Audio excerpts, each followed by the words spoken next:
Welcome to the GCN Show! Woo! Hello and welcome to the GCN Show, brought to you by our friends at Wiggle. This week, we're staring into our crystal ball and discussing future cycling trends. What will cycling be like in 2038? I think my virtual legs are a bit fatter than my real ones. We've also got some eye-opening cycling stats from the US that were published this week. We award a wattage bazooka to a triathlete, and we've got more inspiration than you can shake a spoke at.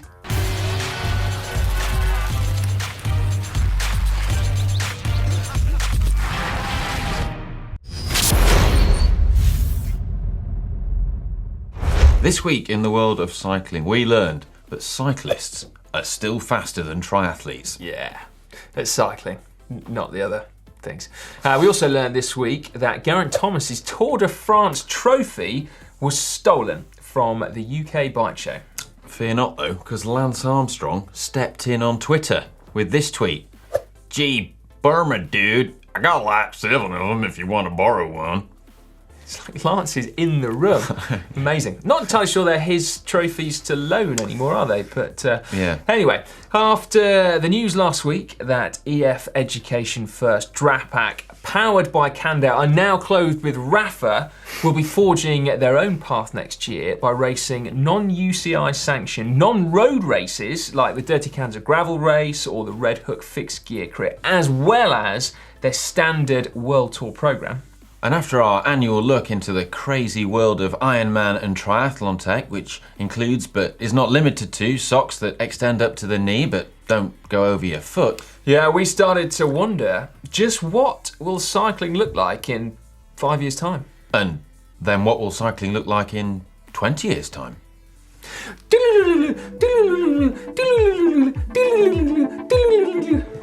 Well, hopefully we've given the place a lick of paint and a bit of a tidy up in 20 years, mate. We carry on like this, bringing stuff back from our trips. There won't even be any room for presenters, let alone anything else. We're like hoarders, aren't we? It's like Tracy Emin's bedroom in here. It's a lot less action in here than Tracy Emin's bedroom. But I think even more worryingly is the fact that the white Cervelo test team bib shorts will probably be even more threadbare than they currently are. I think we can console ourselves with the fact that there's no way Lloydie is going to be squeezing into them in 20 years' time. More importantly though, what is going on outside of GCN HQ in 20 years' time, Ollie? Well, I think the big question is, with the rise of Zwift and indoor training tech, will we even be cycling outside in 20 years' time? Yeah, I think we will, yeah. Yeah, I think as much as I enjoy a hit out on Zwift, unless we end up living in some kind of nightmare Matrix future world, I'll still be wanting to ride my bike outside. Yeah, when the weather's nice. Yeah, when the weather's nice. But with the rise of esports, it does pose an interesting question. Will there be an e-world tour? Well, yeah. I mean, given what's happening in the wider esports community, and when we say esports, what we mean is computer games, for any of you who, like me, aren't even in 2018 yet, let alone 2038, you've got to say yeah, because it's huge, isn't it? It is, but one of the key things about cycling in real life that doesn't yet exist in Zwift is that there is, crashing and bike handling and an element of jeopardy. So is there a way we can introduce that into Zwift? Crashes on Zwift. It seems slightly ironic, I think, perhaps, to add an element of risk into an incredibly safe environment like riding on Zwift, when I think, optimistically perhaps, riding outside is going to get safer. Okay, hear me out, but if there's going to be any kind of seismic shift over the next 20 years, it seems like it's going to be in transport. The rise of electric self-driving cars, yes, they have their issues right now, big ones at that, but can you imagine a world where that tech has been perfected? No more distracted drivers, every car drives predictably and well, and there's no more exhaust fumes. Yeah, I mean, that's a world I'd want to ride in, yeah, without a doubt. And I think for all the furore in the media about the war on roads and the increased perception of danger, there is progress. More cities are investing in cycling infrastructure, and roads are becoming safer. And although progress feels like it's slow at the moment, I think when we look back in 20 years' time, it's going to be a remarkably different landscape. It will, I think. The question is though, mate, what bike are you going to be riding through that landscape? Oh, that's easy. Well, I'm going to be riding what is currently now a modern aero frame with electronic Di2 gears, because in the future that will be seen as a really cool retro bike. That's funny, because I'm going to be riding a retro gravel bike, I think. Yeah. Yeah. I mean, I think there are probably 3 questions that you need to answer before you can predict what bikes the future will be like. Firstly, this huge push at the moment for all-road gravel bikes, is that going to go anywhere? Will it take over the world? Secondly, will the UCI, who govern what road racing bikes look like, which ultimately trickles down to what the rest of us ride, will they relax or change their rules so we can ride funky-looking triathlon bikes? And then finally, will we actually all just have motors in our bikes? Well, firstly, I think the effect of pro racing will diminish. Like, pro racing is already having less of an impact on the bikes we actually ride, and maybe you can sort of compare it a bit like a Formula One car relative to a Toyota Prius. I think I'd rather ride an F1 car than a Toyota Prius, if I'm honest. I mean, admittedly, I'll be that guy that gets out of his F1 car at the shops with a sore back and a sore bum, but still, you know, you'd enjoy it more, you'd think. Yeah, well, the guy in the Formula One car at the shops, he's a cool guy. Yeah, I think he is a cool guy, isn't he? He's a cool dude. No, but seriously though, I think all-road as a trend is probably going to continue, because for most people, there isn't a competitive element to the way we ride, and so you would want a bike that is versatile. But let that be said, they should still be fast, because fast is also fun, and they might as well look like an F1 car, because, you know, it's your hobby. Like, you've got to love it, haven't you? Yeah. When you open the garage door. Yeah, I don't think we're going to see bikes turn into the sort of wacky triathlon designs that we see though, because I think ultimately people still want a bike that looks like a bike. And it's nice to have the heritage of the double diamond frame shape. That's right.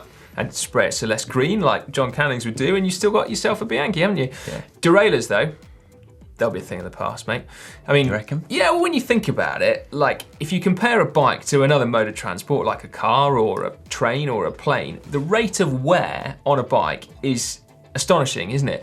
And so you'd think that if there's going to be an improvement, it would be to longevity. So I don't know what that is, whether it's a belt drive or a hub gear or a pinion gearbox, you'd think that in 20 years' time, there will be some kind of improvement there. Yeah, but people were saying that about Rollhoff hubs 20 years ago. They were, yeah, they were. They haven't really sort of taken off. Well, they haven't changed in 20 years, have they? Yeah, but maybe it could happen, because we are seeing an increased trend towards more integration and manufacturers increasingly making more of their own components. So, for example, you have Trek with Bontrager, Specialized with Roval, and Canyon with... Canyon? Canyon. Yeah. That's a good point then. Who is going to be the first manufacturer to make their own bespoke drivetrain? Good question. And what about e-bikes? Well, they'll be everywhere, won't they? And we'll all exist in harmony, except for 1 or 2 people on Strava. Yeah, ban tailwinds as well on Strava. What? Oh, well, this weekend I went for a bike ride and there was a massive storm with a huge tailwind. So I just rode north with the tailwind behind me and then got the train home, but managed to get a load of KOMs in the process. Nice. Flag that, ladies and gentlemen, but Don't still, flag, it's nice the only work. way I can get KOMs these days. Right. Now, one change in the future that I would like to see, but I don't think it's going to happen, is actually an evolution to pro cycling. A little bit like the EF Education First Drapac, powered by Cannondale, clothed in Rapha plan.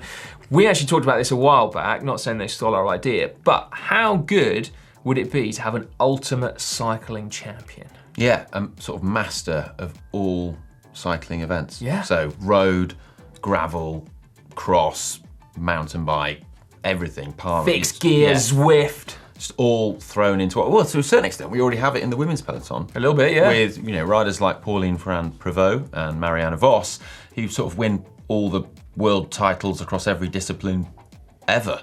Yeah. I mean, how good would it be? Like an invitational competition with like a $10 million cash prize. Who would be the winner that takes it all? I mean, on the men's side, Sagan. Could he beat Mathieu van der Poel? Nino Schurter hasn't got a chance. And on the women's side, who would it be? Like Prévot or Vos or Van der Breggen, who can seemingly do anything she wants at the moment? Yeah. It'd be amazing. It would be, but you don't need it, because in the future, the Tour de France is going to contain all that anyway. It's going to have, road, gravel, pavé, and a bit of single track thrown in for good measure as well, all to see who's the ultimate rider is. It will be a men's and a women's Tour de France. Yeah. because the ASO will have got to at least 2018, let alone 2038. Right then, we are, as you can see, broadly optimistic about the future of cycling. I think that's legit though. There's a lot to look forward to out there, even if perhaps the rest of the political climate looks a little bit bleak at the moment. But make sure you get involved and let us know in the comments section what you are expecting from cycling's future in 2038, and perhaps more importantly, what are you hoping for out of the future? One thing is for certain though, Si. What's that? Well, in 2038, Flèche Wallonne will be won by Alejandro Valverde. Yeah. It's now time for cycling shorts. It's time now for cycling shorts, and we're going to begin with some news which should fill us with cautious optimism. The annual American National Highway Traffic Safety Administration published its statistics this week, Well and it remembered, showed, by the way. thanks, and it showed an 8.1% drop in cycling fatalities. Yeah, absolutely something that should be celebrated. The reason for cautious optimism though is that if you look at the broader trend over 5 years, there is still tragically a 2% increase. And actually, it's kind of no surprising when you look at research such as this one, which was written about by Carlton Reid in Forbes. And it showed that 1 in 13 drivers is distracted when they're overtaking a cyclist. Yeah, scary. And even more sort of alarming when you hear that the actual study was done by willing participants who knew that they had cameras in their cars and that they were being filmed. Yeah, staggering, isn't it, really? I've got to say as well, actually, in my own personal experience, and particularly my commute to and from work, where traffic moves slowly, and so often on a bike, I'm actually doing the overtaking, I reckon I see way more than 1 in 13 people in their cars on their mobile phones. And admittedly, that is in slow-moving traffic, no excuse, but, you know, they're stationary by and large, but still, it's pretty scary, isn't it? Yeah. Do you know what the solution is, though, safety for that? What's that? Lights on your spokes. What? Yep. Cycling science linked to a piece of research carried out at Clemson University in the States that, well, says that the conspicuity of a cyclist... That's how easily they can be seen, just plain English. Is greatest when there is, well, light on the spokes.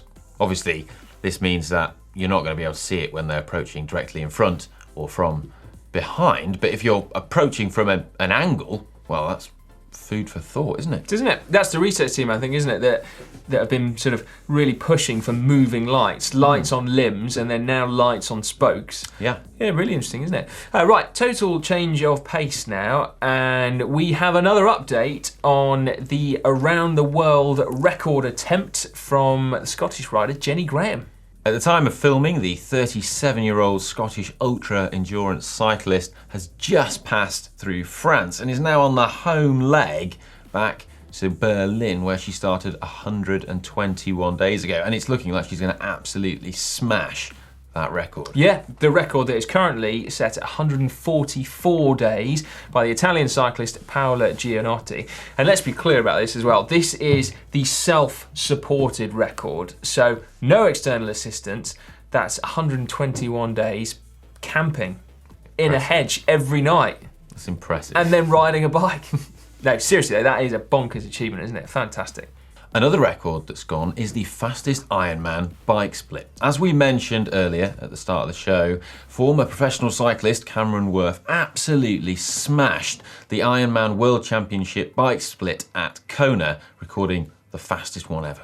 Yeah, so his time was 4 hours, 9 minutes and 6 seconds, which means he had an average speed for the 180 kilometres of 43.35 kilometres an hour. And that's solo, remember, no drafting. So it's up there with such performances as Ollie's Doncaster to Scarborough point to point with the help of Storm Callum.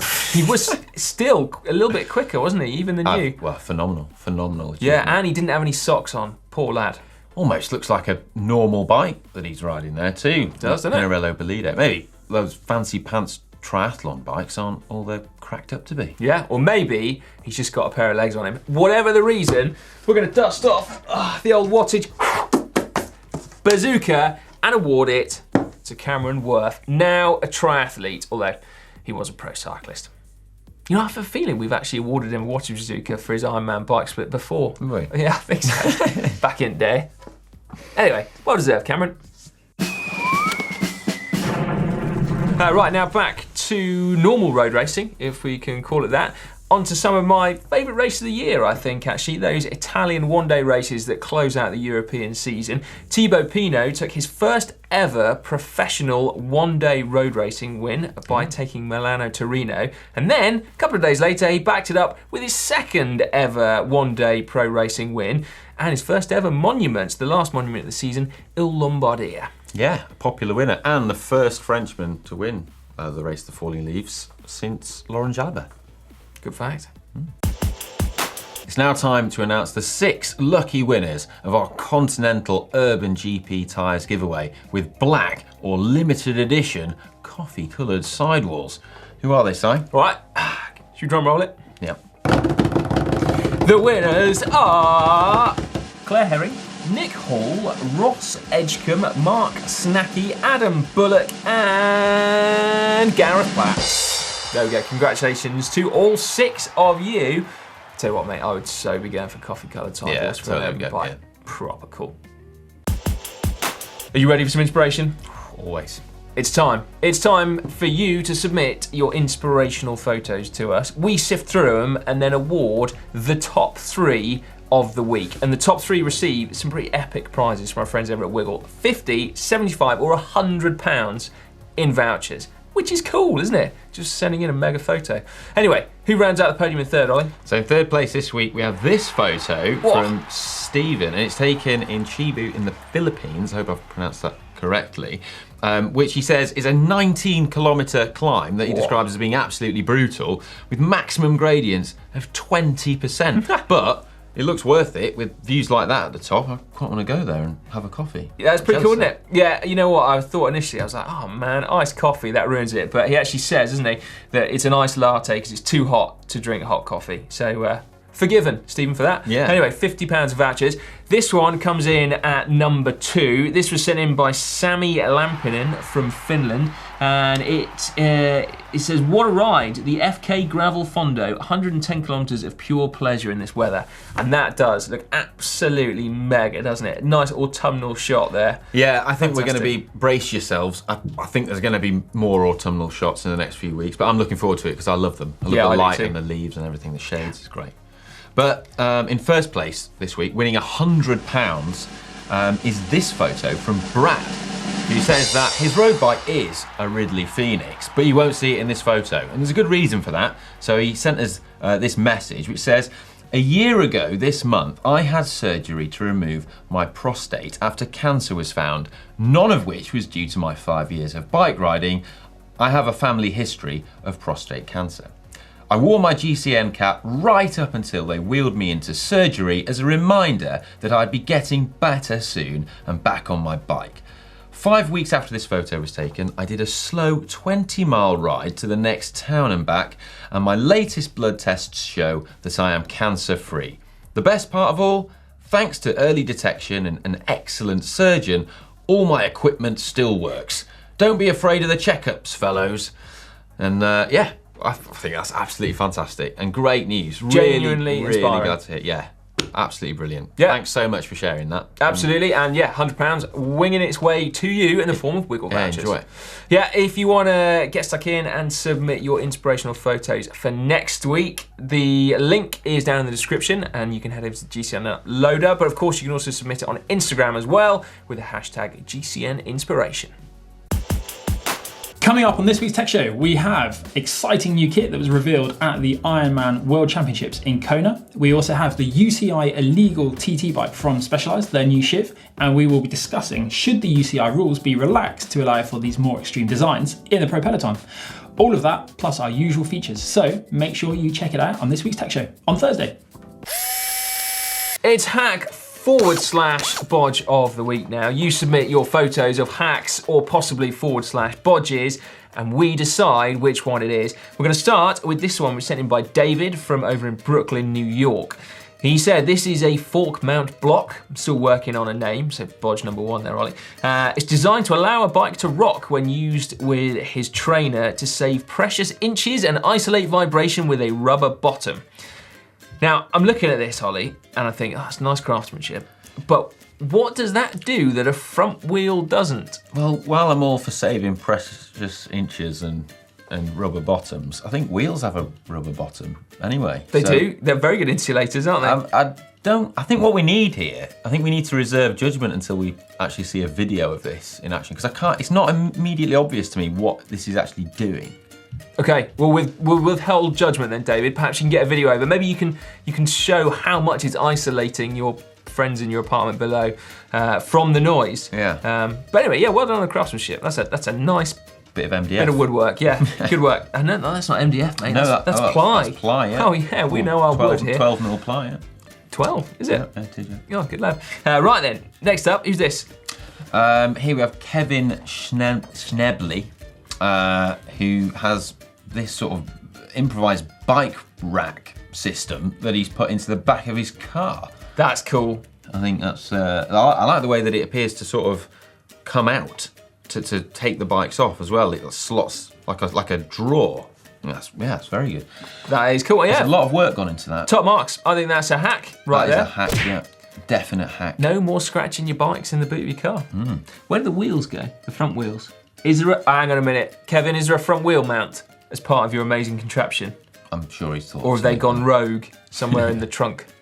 I think that's American. Yeah. Right, anyway, we said that's a hack, haven't we? Next up, we got David G. This I like, mate. Fitted a worn chainring to make a chain guard. We spotted Sven Nace had done something similar, and it looked like he had a prototype Shimano Dura-Ace chain guard when it turned out all he'd done is get to it with an angle grinder. But that's pretty cool, that, isn't it? That is cool, I like that. I think that's a hack. Yeah, it's a one-by hack. So yeah, fair play. Thank you very much for that one. Yep.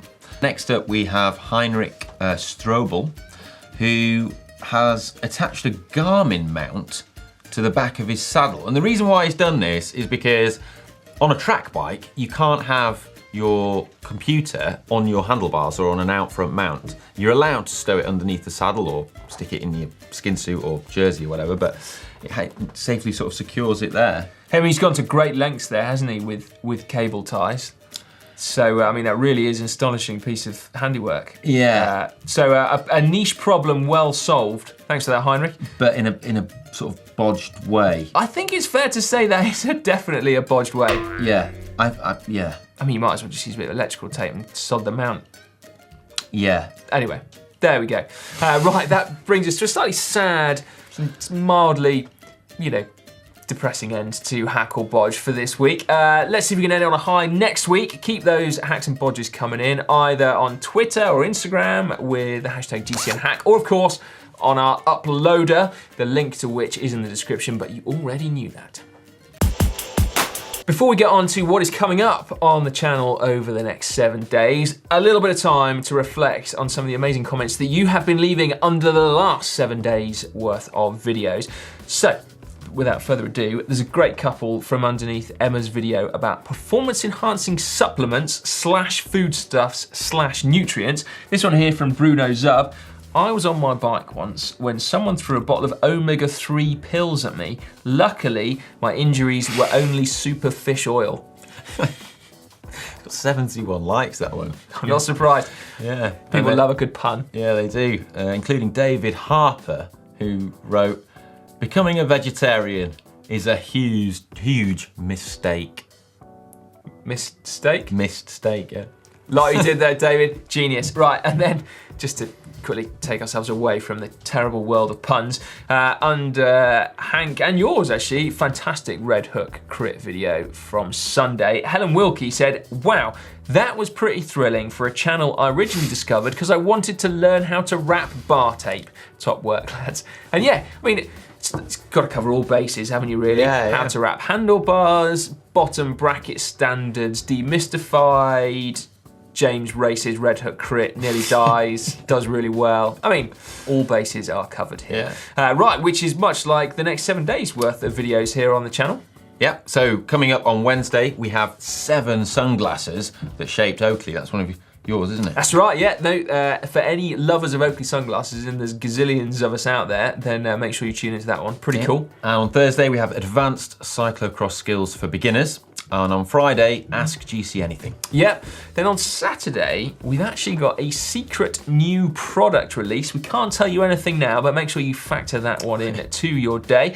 And then Sunday, we teased you about this a couple of weeks ago. It's the world's hardest cyclocross race, and Oscar and I, well, we had a good go at it a couple of weeks back, so you can see how we get on in this week. And then, of course, Monday and Tuesday, it's the GCN Racing News Show, followed by the GCN Show episode 302. Closing in on 400. It is nearing the end of the show, but of course, before we leave you, it's time for Extreme Corner. And this might be familiar to many of you who'd watched Sunday's video from Red Hook Crit. But if not, brace yourself.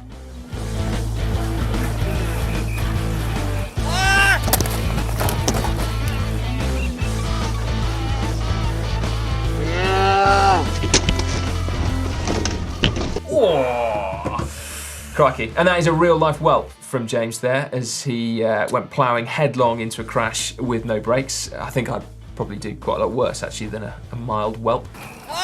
Right, let's leave it there because that's enough terrifying stuff. If you want to, of course, see the rest of James' adventures, then make sure you check out that Red Hook video. In the meantime, make sure you also head over to the GCN shop. Winter is upon us, or nearly, despite the proliferation of amazing autumnal photos in GCN Inspiration.